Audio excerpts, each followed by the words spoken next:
सुमन भाई रोसिया की श्रद्धांजलि सभा संपन्न। अब खबर विस्तार से।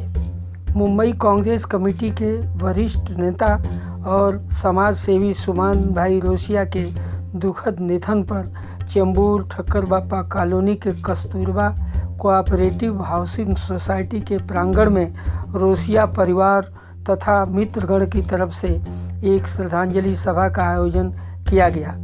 इस मौके पर विधायिका मालती देवी गांधीधाम कक्ष, राकप्पा नेता और पूर्व नगर सेवक रविंद्र पवार, पूर्व नगर सेविका वंदना गौतम सावले, रुचिरा देवी, शिवसेना शिंदे, व्यापारी सेल मुंबई समन्वयक लक्ष्मण कोठारी, सतीश बेलमकर मित्र मंडल के अध्यक्ष सतीश बेलमकर, राजू थोरात, ओम प्रकाश बालोटिया, नित्या गजेंद्र नाडार, रमेश काकड़े, नूपुर गुप्ता, छगन मौर्य, पालू रोसिया, जगदीश कुरडिया, दलपत बोराना, गीता पाखरे, वैशाली दुपटे, कुमार पोल, थावर भाई रोसिया, रवि महेश्वरी, आर के महेश्वरी, बापू महाराज, धर्मराज मौर्य, सुभाष अग्रवाल, राम स्वरूप गोयल, हंसाबेन सुमन भाई रोसिया, शंकर सुमन भाई रोसिया,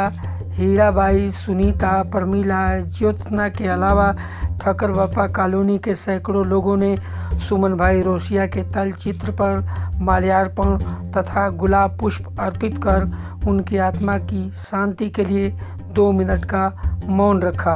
हम आपको यह भी बता दें कि मुंबई के वरिष्ठ पत्रकार कपिल देव खरवार और गायिका सरिता पासवान ने भक्ति गीत प्रस्तुत कर लोगों को भक्ति रस का स्वाद चखाया।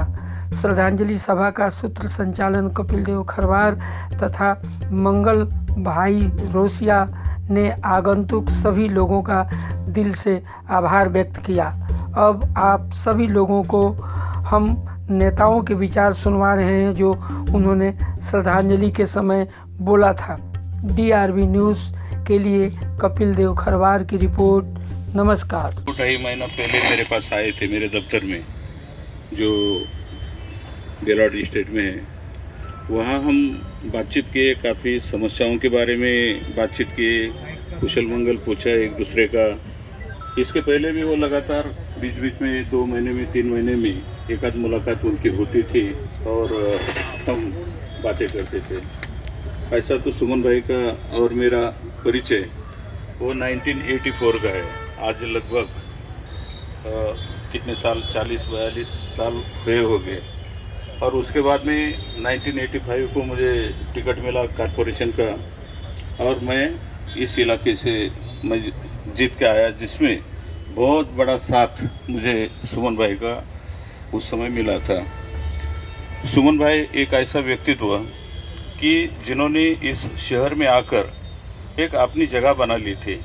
इतने दूर से आने का और इतने दूर से आकर यहाँ अपना नाम रोशन करने का काम बहुत चंद लोग करते हैं, लेकिन सुमन भाई ऐसे एक व्यक्तित्व थे कि हर गवर्नमेंट का कोई भी डिपार्टमेंट हो वहाँ उनका संपर्क रहता था।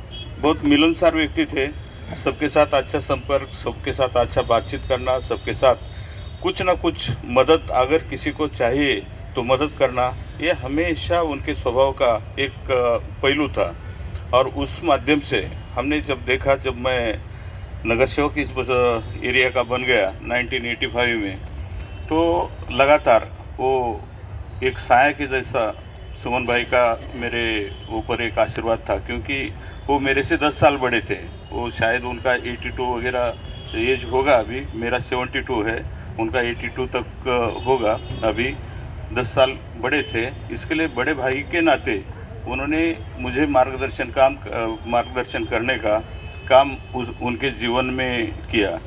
और मेरा एक सौभाग्य है कि देखिए, इतनी लंबी चौड़ी दोस्ती निभाना कोई मामूली काम नहीं होता है। बहुत सारा ये होता है, बहुत सारा ऐसा होता है कि चलो आते हैं आदमी, एक दूसरे को मिलते हैं, चंद दिन का एक दूसरे के साथ सहवास होता है और निकल जाता है। सुमन भाई का एक अपना अलग हिसाब था। सुमन भाई जहाँ भी सोशल वर्क है और जहाँ भी कुछ ना कुछ हमें काम करना है ऐसा उनको लगता है, तो उस समय वो आगे आकर काम करने का ये करते थे। मुझे मालूम है जब मैं नगर सेवक बन गया था तो उनकी एक दिली ख्वाहिश थी कि भाई आप नगर सेवक बन जाओ। हम मतिया पीर पर गए थे और वहाँ हमने दर्शन लेते समय बोला कि जो भी देखिए आप 100% आप जीत कर आएंगे, लेकिन आने के बाद ये मतिया पीर के बारे में अपने को कुछ ना कुछ अपन कर लेंगे। तो वो जगह थी, वो जगह एक कायम रूप से ये जो संस्था थी, वो संस्था को ये करने के लिए मेरे जीवन का पहला लेटर नगर सेवक करके मैंने मतिया पीर के लिए मैंने लिखा था, मुझे याद है। और उसके बाद में सुमन भाई ने अपने खर्चे से उधर मंदिर का जो बहुत छोटा सा एक मंदिर था मतिया पीर का, वो अपने खर्चे से उसकी मरम्मत करके उसको अच्छा ढंग से करने का वगैरह जो भी काम है वो सुमन भाई ने अपने खुद के पैसे लगाकर, खुद का सोर्स लगाकर उन्होंने किया था।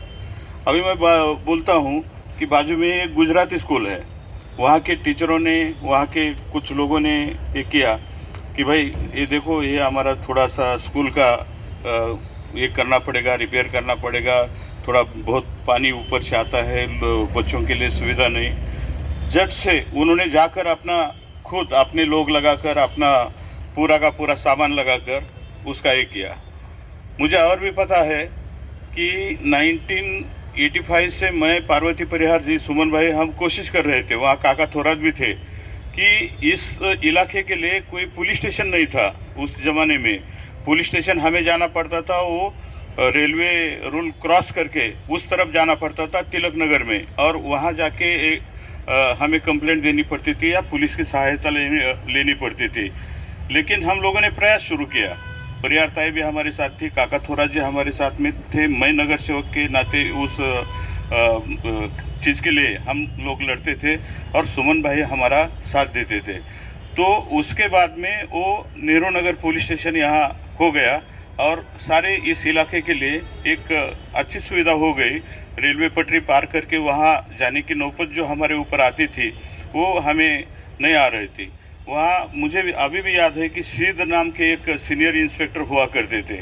उन्होंने जस्ट, हम उनके साथ बातचीत करते थे, हम बैठे थे, तो बोले देखिए ज़रा, वो हम स्टाफ तो बड़ा है लेकिन ये 2-3 रूम हमारे पास है, तो कुछ तो हमें मदद होना चाहिए, क्योंकि अभी गवर्नमेंट के पास हम प्रस्ताव रखेंगे, ये करेंगे तो बहुत, तो उसमें बजट पास होना, फिर कॉन्ट्रैक्टर ये करना, और उसमें फाइल पास होते होते बहुत काफ़ी समय लगेगा। आप कुछ कर सकते हैं यहाँ तो आप करिए।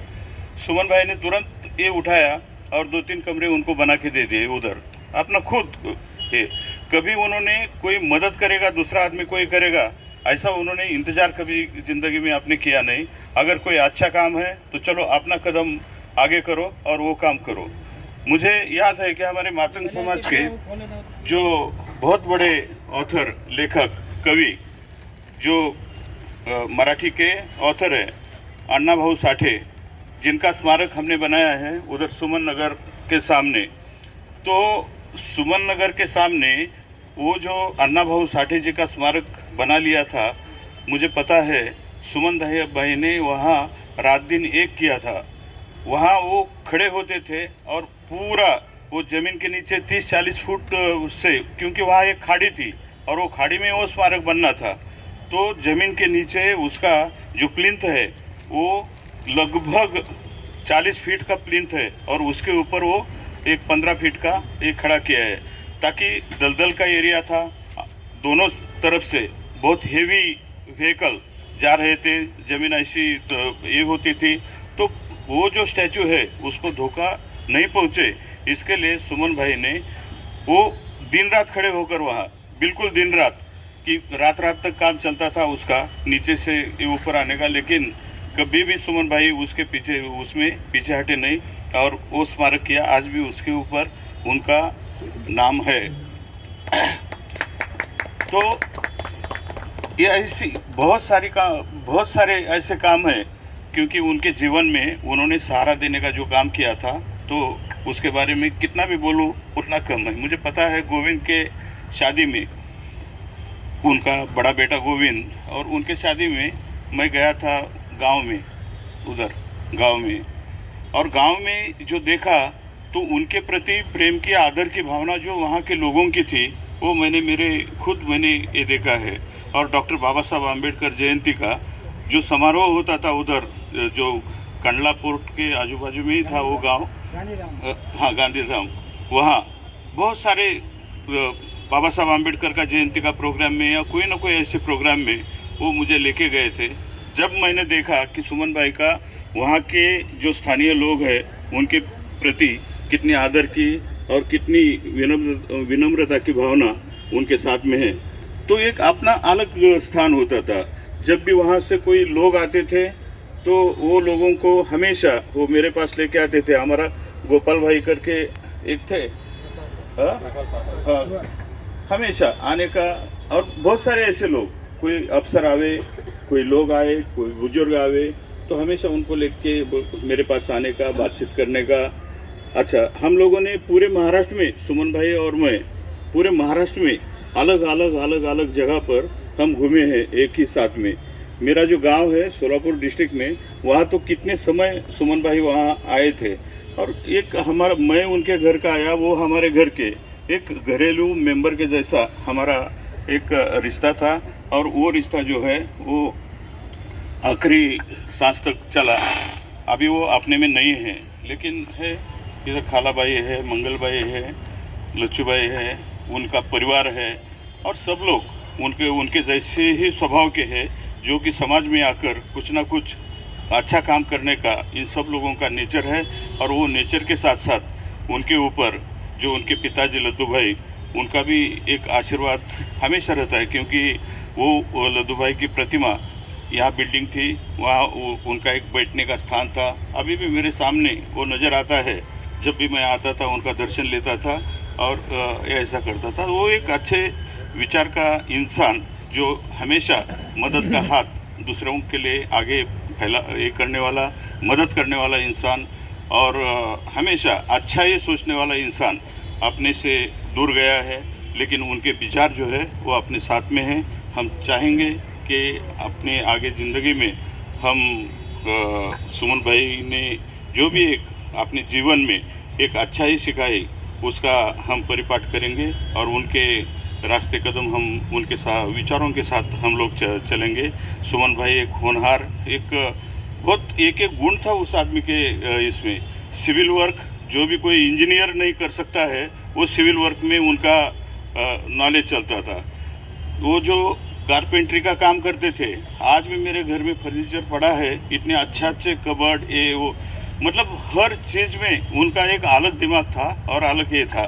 तो ऐसे व्यक्ति अपने में नहीं रहे हैं, तो बहुत अफसोस की बात है। लेकिन हर एक जो आदमी निर्माण होता है, कोई भी जो स्थिति है उसका लय भी है, जो भी निर्माण होता है उसका विलय होना ही है, प्रकृति का नियम है। उसके माध्यम से आज सुमन भाई अपने में नहीं है, लेकिन उनकी विचारधारा, उनका स्मरण हमारे दिल में सालों साल रहेगा। और सुमन भाई हमेशा, अगर वो गए होंगे, लेकिन विचारों से वो हमारे साथ में है, और हम उनके विचारों के साथ हम चलेंगे। इतना ही मैं इस समय उनके बारे में बोलता हूँ।